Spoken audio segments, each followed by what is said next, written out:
Bonjour à toutes et à tous.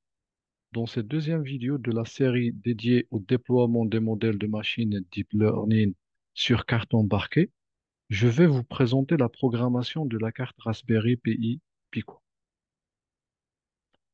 Pour une introduction détaillée sur les cartes embarquées avec un focus sur la carte Raspberry Pi Pico, je vous invite à regarder la vidéo dédiée sur la chaîne en scannant le QR code ou bien en cliquant sur le lien dans la description de cette vidéo.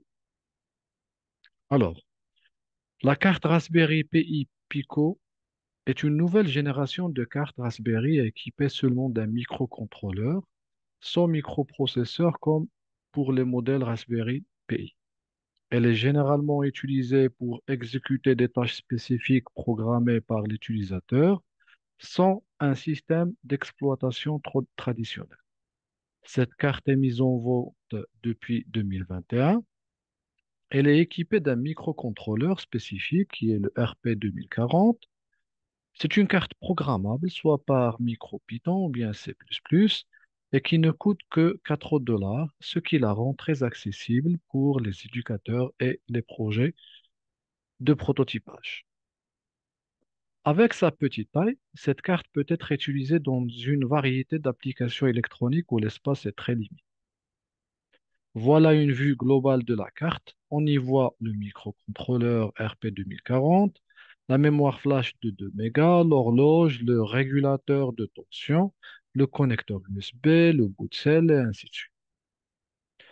Si en face, le schéma synoptique du microcontrôleur RP 2040 qui est conçu spécialement par la Raspberry Pi Foundation. Il dispose d'un processeur dual-core ARM Cortex M0 Plus cadencé jusqu'à 133 MHz. Côté mémoire, le microcontrôleur est équipé de 256 KB de SRAM et il a accès à 2 mégaoctets de mémoire flash qui est embarquée sur la carte pour le stockage de code et de données. Pour les entrées-sorties, on y trouve un broche GPU multifonction, y compris trois entrées analogiques.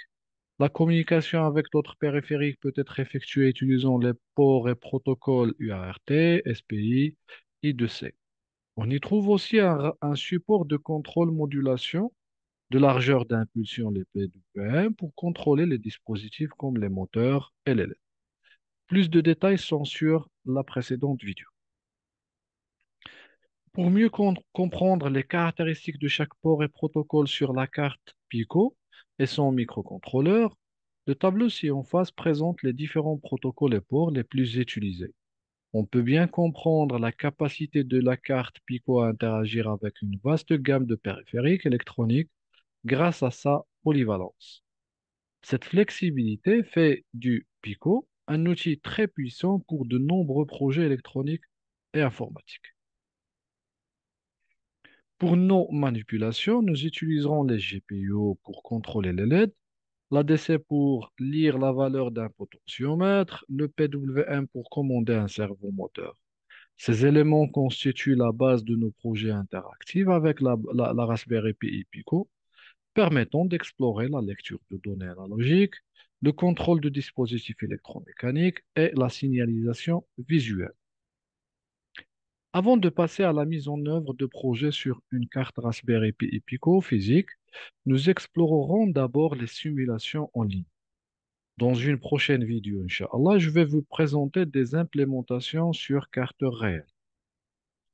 Le choix de la simulation avant de travailler sur de véritables cartes électroniques s'explique par plusieurs points. Premièrement, il élimine le risque d'endommager le matériel en cas d'erreur de câblage ou de surtension. Deuxièmement, il est accessible de n'importe où avec une simple connexion Internet. Aussi, il est possible de sauvegarder, reproduire et même partager facilement vos projets. Et surtout, elle offre la possibilité de tester et mettre en place des projets sans aucun coût initial pour le matériel ou les composants. Bien sûr, simuler un projet peut ne pas toujours refléter fidèlement le comportement réel du matériel. Cependant, cela demeure une option très avantageuse pour le développement et le test de concept. Jusqu'à la préparation de cette vidéo, rares sont les simulateurs pour la carte Raspberry Pi Pico et qui permettent aux utilisateurs de prototyper et tester leurs projets sans matériel physique. Le simulateur Wokwi est l'un des plus populaires. Il offre une plateforme riche et conviviale pour simuler des projets IoT utilisant un navigateur web. Vous pouvez y trouver des projets de démonstration, des exemples de code et la possibilité de simuler divers périphériques et capteurs connectés au Raspberry Pi Pico. Il y a aussi le projet Virtual Raspberry Pi Pico de Maker Pro mais qui reste très limité. Pour nos simulations, nous allons utiliser la plateforme de Wookie, qui est une solution en ligne sur le cloud. Wokwi est un simulateur en ligne qui permet aux développeurs, aux enseignants et aux étudiants de prototyper et de tester des projets d'électronique et de programmation de microcontrôleurs. Il permet de simuler plusieurs cartes à microcontrôleurs comme l'Arduino, le SP32, la STM32 et bien sûr la carte Raspberry Pi Pico. Pour la Pico, il y a récemment possible de travailler avec la carte Pico W équipée d'une carte Wi-Fi. Pour accéder à Wokwi, tapez tout simplement Wokwi sur votre navigateur ou bien scannez le QR code. L'interface de Wokwi est très simple à utiliser. Il est possible de tester des projets déjà fournis pour toutes les cartes à microcontrôleurs proposées en cliquant sur la carte. Par exemple, ici sont présentés les projets recommandés ou bien les projets phares pour la carte Pico. Ou bien, vous pouvez créer et tester vos propres projets from scratch, c'est-à-dire à zéro. Pour le faire, il faut se connecter. La connexion est très facile. Cliquez sur le bouton bleu en haut de la page Synapse Sign-in, qui est utilisé à la fois pour créer un compte ou se connecter.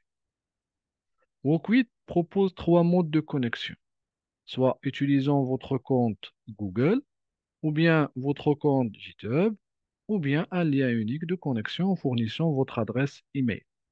Dans ce cas, il suffit de cliquer sur le lien reçu par email pour se connecter. Bien sûr, si vous ne trouvez pas de message de oui, vérifiez votre dossier spam. Une fois connecté, cliquez sur l'icône de votre compte en haut à droite et cliquez My Project pour être redirigé vers vos projets. Cliquez New Project pour créer un nouveau projet. Après, il faut cliquer le menu PI Pico à gauche ou bien descendre pour chercher les cartes PI Pico. Cliquez par la suite Raspberry Pi Pico. Nous avons plutôt le choix entre un projet PI Pico à la place d'Arduino ici, c'est une erreur sur le site. Ici, le langage utilisé est le C, C++, ou bien un projet MicroPython pour écrire le code en langage MicroPython, ou bien un projet circuit Python pour écrire un code en langage circuit Python. Circuit Python et MicroPython sont deux interpréteurs de Python adaptés pour la programmation de microcontrôleurs. MicroPython a été créé par Damien Georges comme une version allégée de Python 3 pour les systèmes à faibles ressources matérielles. Et Circuit Python est un fork de MicroPython développé par l'entreprise Adafruit. MicroPython est plus adapté pour la carte Pico et c'est celui que nous allons utiliser pour nos projets. Alors, cliquez sur MicroPython. L'interface utilisateur est comme suit. Nous avons deux parties ou bien deux zones. À gauche, il y a l'éditeur de code où le script MicroPython est écrit. À droite, la zone de montage ou de simulation, ou bien le workspace. Dans la partie simulation, nous avons les boutons Start the Simulation pour démarrer la simulation et téléverser le code MicroPython dans la mémoire de la carte pour l'exécuter. Le bouton plus pour ajouter des composants et des éléments à l'espace de travail pour les connecter à la carte. Nous avons un large choix de composants à ajouter. Le bouton 3 points permet de configurer et personnaliser l'espace de travail. On peut faire des zooms ou afficher une présentation en gris ou autre. La simulation de la carte Pico sur Wokwi diffère légèrement de la carte physique. Dans la simulation, un seul cœur du processeur est actif, tandis que le modèle réel possède un processeur bicœur. Les broches GPIO sont présentes et fonctionnelles dans l'environnement simulé. De plus, les protocoles tels que I2C, SPI et PWM sont implémentés et opérationnels dans la simulation. On peut noter l'absence du RTC. Sur la carte Raspberry Pi Pico, les broches GPIO sont désignées par des numéros allant de GP0 à GP22 pour les entrées et sorties numériques. De plus de ces GPIO, la carte propose 8 broches dédiées à la mise à terre, GND pour Ground, essentielles pour compléter les circuits et assurer une référence commune pour tous les composants électroniques utilisés. Tous les projets MicroPython doivent inclure un fichier main.py. C'est le script principal que MicroPython exécutera automatiquement au démarrage de la simulation ou du microcontrôleur. MicroPython chargera et exécutera automatiquement le code du fichier main.py lorsqu'on démarre la simulation. Wokwi copie tous les fichiers du projet dans le système de fichiers flash de la Pico. Je suppose que vous êtes à l'aise avec le langage Python. Chaque simulation sur Wokwi est structurée autour d'un fichier diagramme.json détaillant les composants du projet. Ce fichier organise les composants tels que le Raspberry Pi Pico et divers périphériques en spécifiant leurs propriétés et les connexions qui les lient. Aussi, il peut inclure des métadonnées sur le projet telles que la version, l'auteur et l'éditeur.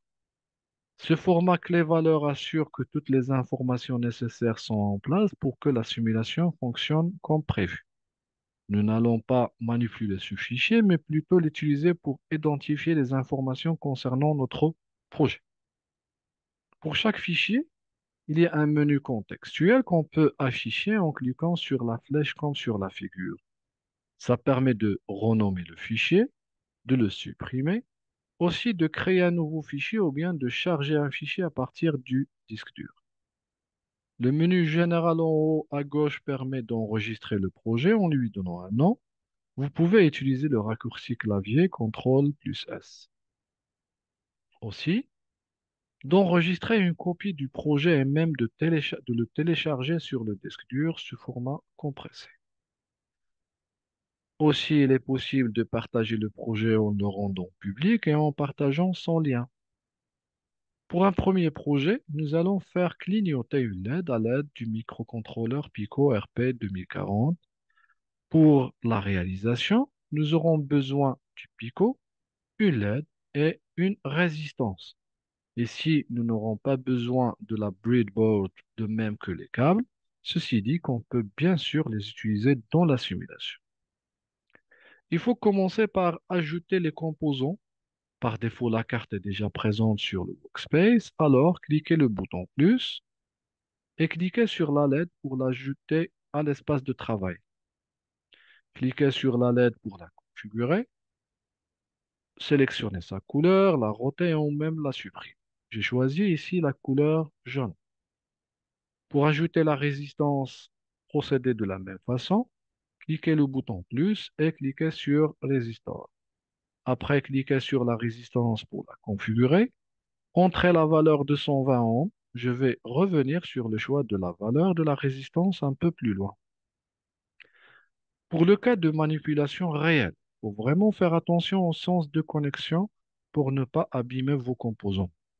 Ainsi, pour le cas d'une LED, l'anode, la broche positive, c'est la patte plus longue de la LED et elle doit être connectée à l'une des broches GPIO de la carte Raspberry Pi Pico. Cette broche sera utilisée pour contrôler l'état de la LED, allumée ou bien éteinte. La cathode, la broche négative, c'est la patte plus courte et elle doit être connectée à la masse GND via la résistance de la carte Raspberry Pi Pico. Alors, branchez l'anode de la LED à une des broches GPIO de la carte Pico et si c'est la broche 7, la cathode à la résistance, la deuxième broche de la résistance à la GPIO terre sur la carte, c'est-à-dire GND Ground 4, pour notre exemple. Dans le fichier diagramme JSON, on retrouve toute la configuration de la manipulation avec des blocs pour chaque composant. Pour la carte, son nom, son ID, son emplacement et ses attributs. Même chose pour la LED, de même pour la résistance. Enfin, les informations sur toutes les connexions entre les composants et les broches de la carte. Dans le fichier main.py, il faut écrire le code MicroPython. Il faut tout d'abord importer le modèle machine pour configurer les pins de la carte, importer le modèle UTime pour utiliser la méthode sleep pour endormir ou bien mettre en attente le code afin de maintenir l'état de la LED dans un certain temps. On commence par déclarer l'objet ou variable LED 1 et qui est connecté à la carte via la broche 7. Machine.pin.out pour spécifier que c'est sur la sortie de la carte. Donc le nom de la LED, on peut le retrouver dans le fichier de configuration JSON. Après, on déclare une boucle while. Dans la boucle, on allume la LED en lui passant la valeur 1. Après, mettre en attente l'exécution pour 5 millisecondes. Éteindre la LED en lui passant la valeur 0 et mettre en attente l'exécution pour 5 millisecondes. Et ainsi de suite. La boucle est infinie et qui s'arrête après arrêt de l'exécution. Exécuter la simulation pour voir la LED clignoter. On remarque que la LED s'allume pendant 5 millisecondes et s'éteint pendant 5 millisecondes et ainsi de suite jusqu'à l'arrêt de la simulation.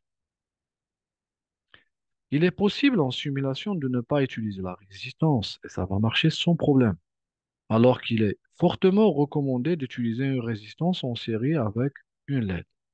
La raison principale est de limiter le courant traversant la LED afin de prévenir son endommagement. Les LED nécessitent un courant limité pour fonctionner correctement, généralement autour de 20 mA pour les LED standards. C'est pourquoi j'ai utilisé une résistance de 220 ohms car c'est la valeur standard, mais d'après la loi d'Ohm, une résistance égale à 15 ohms est suffisante pour notre LED. Pour notre deuxième projet, nous allons créer une simulation d'un feu de signalisation tricolore. Nous utiliserons la carte Raspberry Pico, 3 LED de couleur rouge, jaune, orange et verte, ainsi que 3 résistances de 220 ohms pour limiter le courant à travers chaque LED et protéger les broches GPU de la carte. Les LED seront branchés respectivement sur les broches GPIO 6, 7 et 8. Dans le fichier main.py, j'ai déclaré et configuré mes LED. J'ai défini une fonction pour allumer une des LED et éteindre les autres. Le temps d'attente ici est de 1 seconde. Le fichier diagramme JSON contient les informations sur le projet, les composants et les connexions. Pour la simulation, quand on lance la simulation, on remarque que les LED s'allument pendant 1 seconde d'une façon alternée. On peut bien sûr modifier le temps d'attente ou d'allumage pour chaque LED. Pour la troisième expérience, nous utiliserons un potentiomètre qui est essentiellement une résistance que l'on peut ajuster. En tournant son bouton, on modifie sa résistance. Pour ajouter un potentiomètre, comme pour les autres composants, cliquez sur le bouton Ajouter, cherchez le potentiomètre dans la liste des composants et le sélectionnez d'un clic pour l'ajouter à votre espace de simulation. Un potentiomètre, il a 3 broches, VCC pour la tension d'alimentation, SIG pour la sortie, à connecter à une broche d'entrée analogique, GND pour la masse. Les potentiomètres sont utilisés dans de nombreuses applications, notamment pour contrôler le volume, contrôler la luminosité, réglage de la vitesse, réglage de la température, le calibrage, bien d'autres. Le branchement du potentiomètre à la carte Pico est comme sur la figure suivante. Relier la broche GND du potentiomètre à l'une des branches de la mise à la terre, GND de la Pico. La broche VCC du potentiomètre sera connectée à une broche d'alimentation de la Pico fournissant 3 volts. Quant Quant à la broche de signal SIG du potentiomètre, elle doit être connectée à l'une des broches d'entrée analogique ADC disponibles sur la Pico spécifiquement GP26, GP27 ou bien GP28. Ici, j'ai choisi la broche GP26. Dans le fichier main.py, pour interagir avec la sortie ADC qui est connectée au potentiomètre, il faut commencer par importer le module ADC de machine. Après, configurer l'ADC pour lire la valeur du potentiomètre relié à la broche GP26. Le code va lire la valeur analogique, l'afficher, puis la convertir en volts pour l'afficher aussi. Durant la simulation, vous pouvez ajuster la valeur du potentiomètre en déplaçant l'aiguille et observer les changements de la sortie ADC en temps réel. On lance l'exécution. On remarque que quand on modifie la valeur du potentiomètre, la valeur du voltage de sortie change.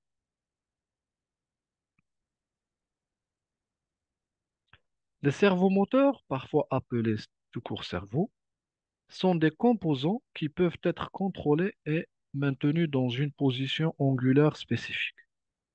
Ils sont parfaits pour les projets embarqués en raison de leur rapport poids et puissance. Dans cette manipulation, nous allons voir comment interfacer la Pico avec le cerveau et utiliser des signaux PWM pour contrôler son mouvement. Le matériel nécessaire est la carte Pico et un servomoteur. Un servomoteur est équipé de trois branches, V+ pour l'alimentation VCC, GND pour la mise à la terre et une branche PWM pour le signal de contrôle. Sur la Pico qui dispose de plusieurs branches PWM, vous pouvez connecter la branche de signal PWM du servomoteur à la branche GPIO 16 du Pico pour contrôler le servomoteur dans notre exemple. Pour le code main.py, le fichier principal, tout d'abord, afin d'interagir avec le module PWM, nous allons importer la classe PWM du module machine de MicroPython. Le module sleep est également importé pour être utilisé dans les délais. Nous allons déclarer le cerveau comme étant une broche PWM connectée sur la broche 16 pour lire les entrées-sorties GPIO. Nous allons ensuite régler la fréquence du signal PWM à 50 000 microsecondes. Nous allons lui passer des valeurs comprises entre 1000 et 9000 microsecondes, ce qui correspond à un mouvement de position du bras du cerveau de 0 à 180 degrés dans la méthode PWM Duty U16. Dans la boucle while, nous allons utiliser ce boucle for. La position va varier entre 1000 et 9000 avec un pas de 50 qui est la fréquence du cerveau. Avec 1000 correspond à 0 degré et 9000 correspond à 180 degrés. La première boucle va faire bouger le bras sur cerveau dans le sens positif de 0 à 180 degrés. La deuxième boucle fort va faire bouger dans le sens négatif le bras du moteur de 180 degrés à 0 degré pour le rendre à l'état initial, et ainsi de suite. On lance l'exécution et on remarque le déplacement du bras du cerveau dans le sens positif pour la première boucle et dans le sens négatif pour la deuxième boucle, et ainsi de suite. Dans la cinquième manipulation, nous allons utiliser un potentiomètre pour contrôler le mouvement du bras du cerveau moteur. Nous allons utiliser la carte Pico, un potentiomètre et un cerveau moteur. Comme nous l'avons vu dans la manipulation précédente, le potentiomètre a trois broches, VSS, SIG et GNT. Le cerveau a aussi trois broches, PWM, V+, et GNT. Les deux sont branchés comme sur la figure. Pour le code MicroPython dans le fichier main, nous allons commencer par créer nos variables objets. Dans la boucle while, nous allons lire la sortie du tensiomètre, la pondérer pour qu'elle soit dans l'intervalle du cerveau et la faire passer au cerveau moteur pour faire bouger son bras.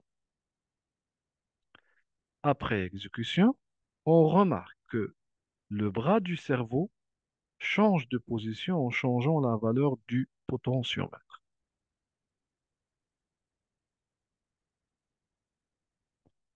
C'est ainsi que se termine cette vidéo où je vous ai présenté des simulations de différentes manipulations utilisant la carte Raspberry Pi Pico avec des composants électroniques comme les LED, les résistances, le tensiomètre et le servomoteur. Si vous avez des questions ou des remarques, n'hésitez pas à me laisser un message. Au revoir et à la prochaine vidéo, Inch'Allah.